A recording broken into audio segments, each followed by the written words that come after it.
Hi, welcome back to my YouTube channel. I'm Cristal Acosta, licensed professional counselor, supervisor in the state of Texas, board certified counselor, and certified clinical trauma professional.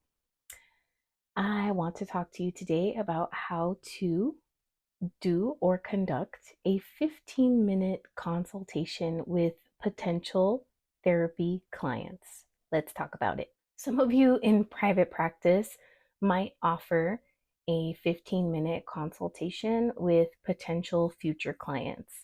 And so this process might be important to your practice because you want to assess for good fit before taking them on to your caseload.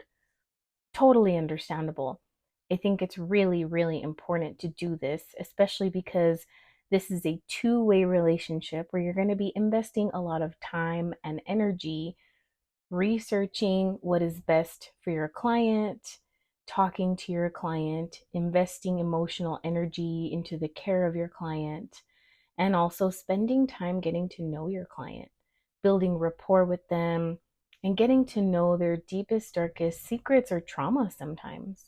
So, you want to make sure that you're a good fit in personality, in approach, in problems served, and financials, right? So these are the target areas that I would suggest you assess for in this 15-minute consultation. So, firstly, I would suggest being yourself with the client from that first phone call or that first calendar meeting, that first click on your website, showing your face, showing your picture on your website or your Instagram profile or your Facebook page, wherever you are listed. I think it's really important to be transparent and accurate about your representation of yourself. So, what is the client going to get from you? What does your voice sound like? What is your personal style? If you in your headshot are wearing a suit, but then in session or in the consultation, you're not wearing makeup, you're wearing sweats, and you have a messy bun on the top of your head, then those two things are sort of incongruent. I think it's important to show who you really are. For example, I have purple hair. A lot of times I don't really wear makeup in session, just like I'm not wearing makeup in this YouTube video. And I wear different colored glasses in different sessions with different clients, and it matches my outfit. I think it's important to be yourself. Not only is this a signal to the client for them to be themselves, it also shows the client a little bit of your personal style and the things that you value, the things that you pay attention to, and the things that they can start to relate to you about, right? So I may not be everybody's cup of tea when it comes to therapy, right? If you see me, a middle aged Latina woman with a sort of Texas Chicana borderland accent with colored hair and different colored glasses and funky prints and the rainbow flag behind me, those are all signals to my clients or my potential future clients what kind of therapist I potentially am, right? So I'm an inclusive person, I'm bilingual, or I speak kind of pocha Spanish, right?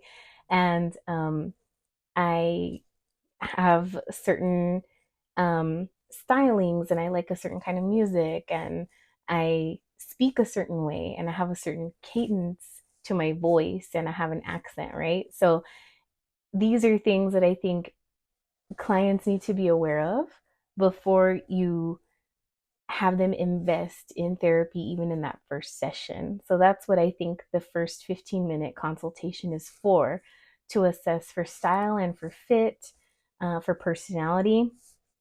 If you like to use humor, if you say a lot or like a lot, your style of speaking, your cadence of speaking, I think is really important to consider, and being yourself, because if you speak very buttoned up and eloquently in your consultation, but then you're real casual and you start, you know, speaking Spanglish, y quién sabe qué, in your consultation, people are going to be like, oh, that's interesting. Or in the first session, it'll be like, oh, that's a little bit of a switch up there, right? So, of course, being yourself is always a really good tip. Some other things that I cover in the free 15-minute consultation are problems covered or presenting problems that I treat. So I make it very clear on my website what people can expect for me to treat, what modalities I use. I even have a section of what I believe therapy is and how I approach therapy. So I'm a person centered therapist, first and foremost. I specialize in trauma treatment. I'm certified in EMDR and trauma focused CBT. I have worked with people who have been through a lot of traumatic events for many years of my career.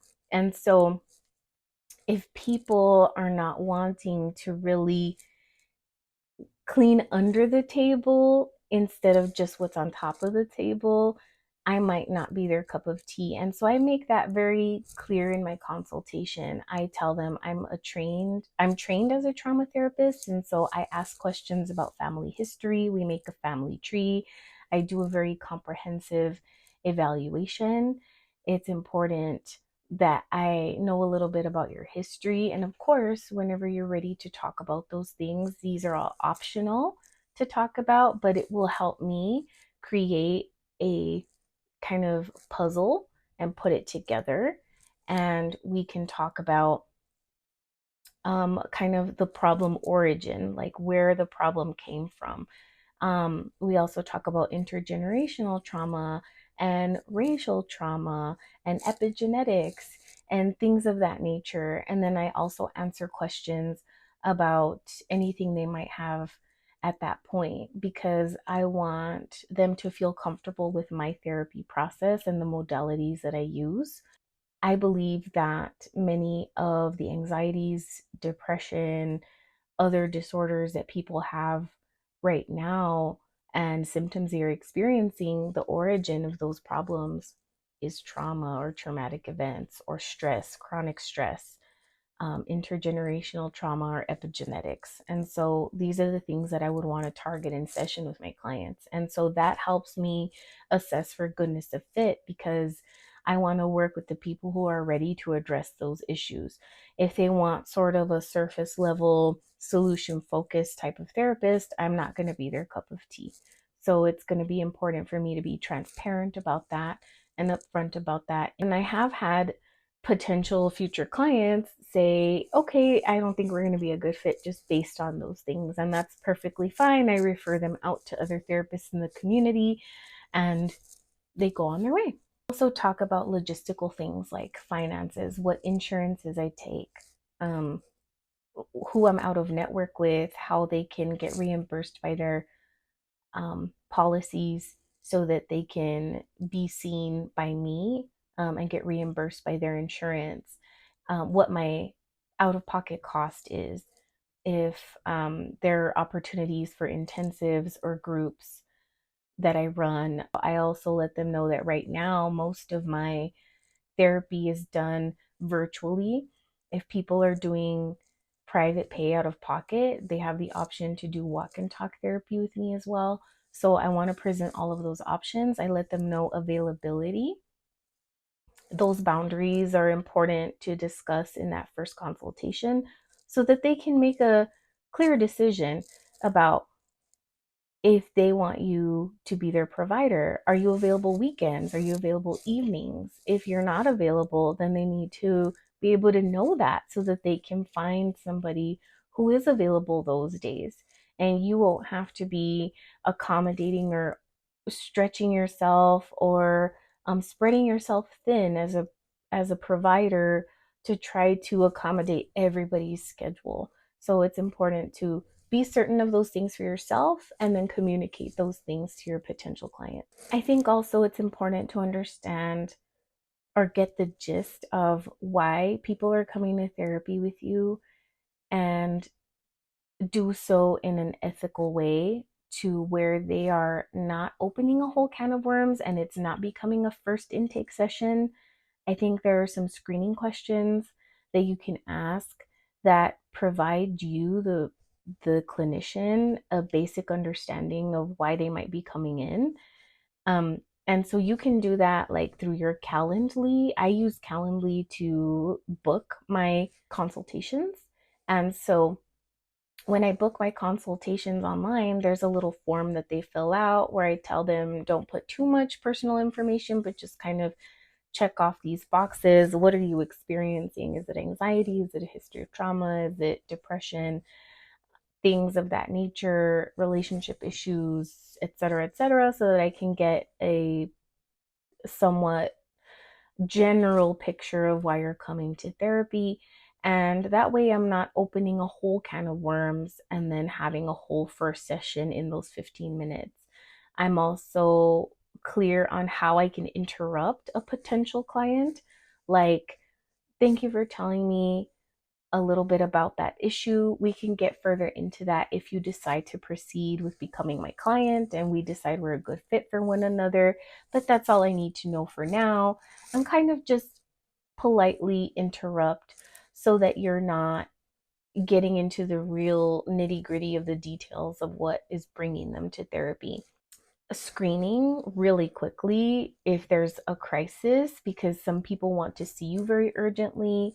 And if there's something going on where they are desperate for services, they feel like they really need to see somebody right away, but you have a wait list of some sort, or there's a protocol where you have to check insurance, or you have to put them in a calendar 2 weeks from now or something like that where they would have to wait. Asking those clear questions about, are you considering ending your life? Are you in a crisis right now? Are you able to wait a couple of weeks to see me? My services are outpatient only. It's a very standard level of care.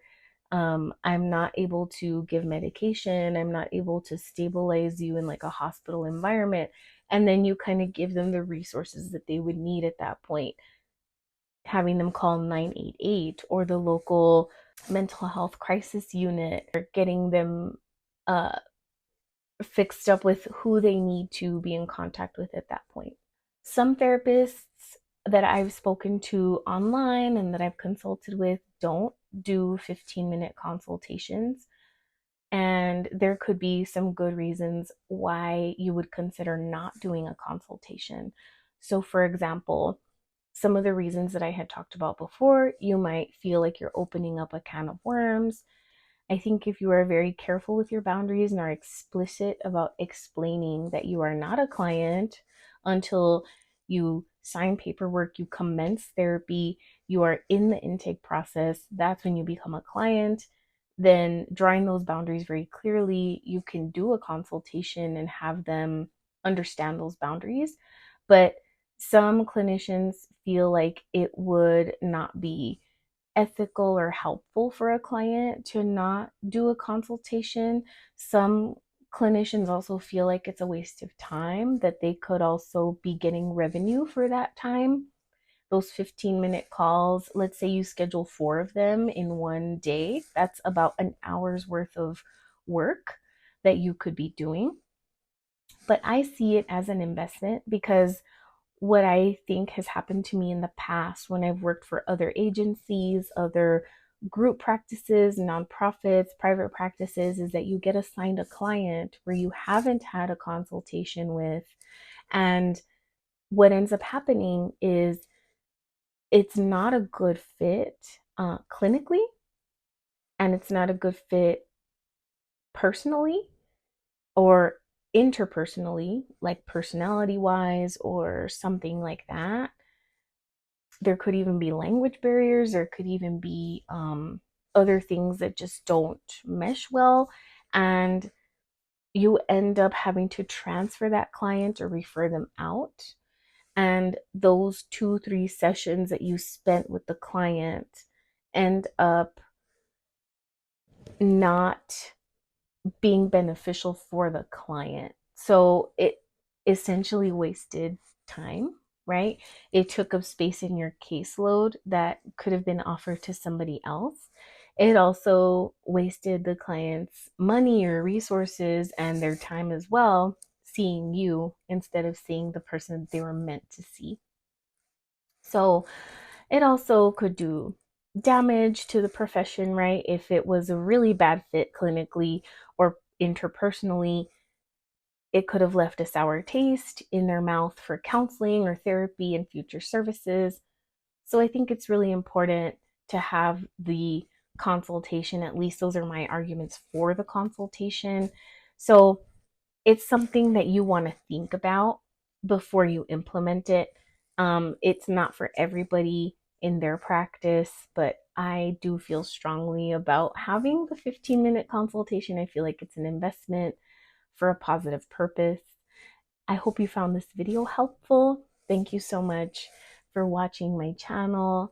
And again, click like and subscribe. Go to my podcast, Through the Eyes of the Therapist, for more therapy thoughts and content.